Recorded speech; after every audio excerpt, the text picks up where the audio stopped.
Viewers আসসালামু আলাইকুম। আমরা হরফ ধরে ধরে বানান করে করে কোরআন শিখছি, তারই ধারাবাহিকতা আজকে আমাদের আরেকটি ক্লাস। যারা পূর্বের ক্লাসগুলো করেন নাই, ডেসক্রিপশন বক্সে প্লে লিস্টে লিঙ্ক দেওয়া আছে, চাইলে দেখে আসতে পারেন। ইনশাল্লাহ আমি আশা করি এই ক্লাসগুলো করার পরে আপনারা শুদ্ধভাবে কোরআন তেলাওয়াত করতে পারবেন। তো চলুন কথা না বাড়িয়ে শুরু করি। গত ক্লাসে আমরা 10 নম্বর আয়াত পর্যন্ত পড়েছি, আজকে এখান থেকে শুরু করব। আউযু বিল্লাহি মিনাশ শাইতানির রাজিম। বিসমিল্লাহির রহমানির রহিম। ওয়া জবর ওয়া হামজা জেরি ওয়াই জা জবর জা ওয়াই জা জাটা একালিফ টেনে পড়তে হবে। ইলা কফটা জিব্বার গোড়া তারপর ওর উপরে তালুর সঙ্গে লাগাই উচ্চারণ করতে হবে। জেরে বামে ইয়াসা কেনা একালিফ টেনে পড়তে হবে।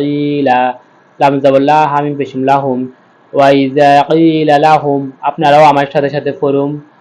লাম জবর লা, তা পেশ মিলবে ফায়ের সাথে, তুফ চেঞ্জেস তুফ সি, এটা সফিরাকে শীষ দিয়ে পড়তে হবে। দু পেশের বামে ওয়াও থাকে না একালিফ টেনে পড়তে হয়। তুফ সি দু, এ ফাজের মিলবে লামের সাথে। ফিল হামজা দর মিলবে রয়ের সাথে, রয়ের উপর যদি সাকিন থাকে মোটা করে পড়তে হয়। আর দজ্জে আর দি, এই চিহ্নটা, এই যে আমরা ছোট একটা লাম দেখতে পাচ্ছি, এটা আমরা প্রায় সময় আয়াতের মাঝখানে দেখতে পাবো। এই চিহ্নটা যেখানে দেখবো আমরা সেখানে থামবো না, এটা লা, লা মানে হচ্ছে গিয়ে থামা নিষেধ।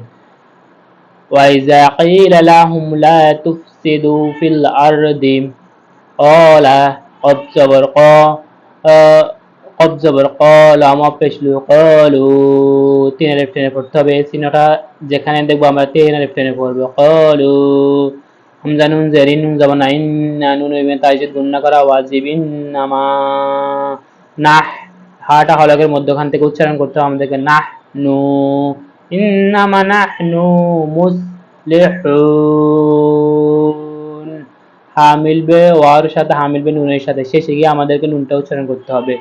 وَإِذَا قِيلَ لَهُمْ لَا تُفْسِدُوا فِي الْأَرْضِ قَالُوا إِنَّا نَحْنُ مُصْلِحُونَ।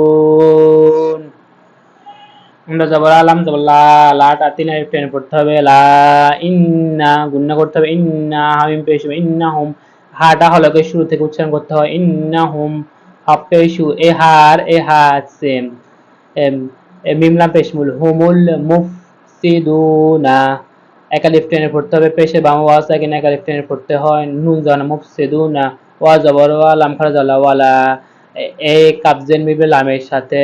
সাকিনের পর যদি তাসজিদওয়ালা হরফ থাকে তখন সাকিনওয়ালা হরফটা বাদ দিয়ে তাসজিদওয়ালা হরফটার সাথে মিলাতে হয়। ইল্লা ইয়াশউরুন,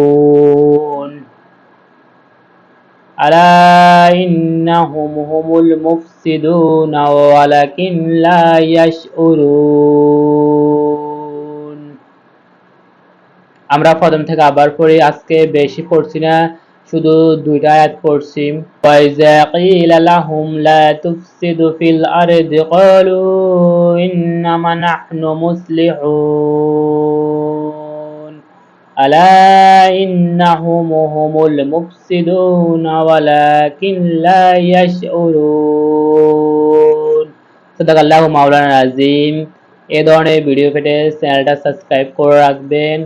আর ভিডিওটা কেমন হচ্ছে কমেন্ট করে জানাবেন। রাসূল সাল্লাল্লাহু আলাইহি সাল্লাম বলেছেন, খায়রুকুম মান তাআল্লামাল কুরআন ওয়া আল্লামা, তোমরা কোরআন শিখো এবং অন্যকে কোরআন শিক্ষা দাও।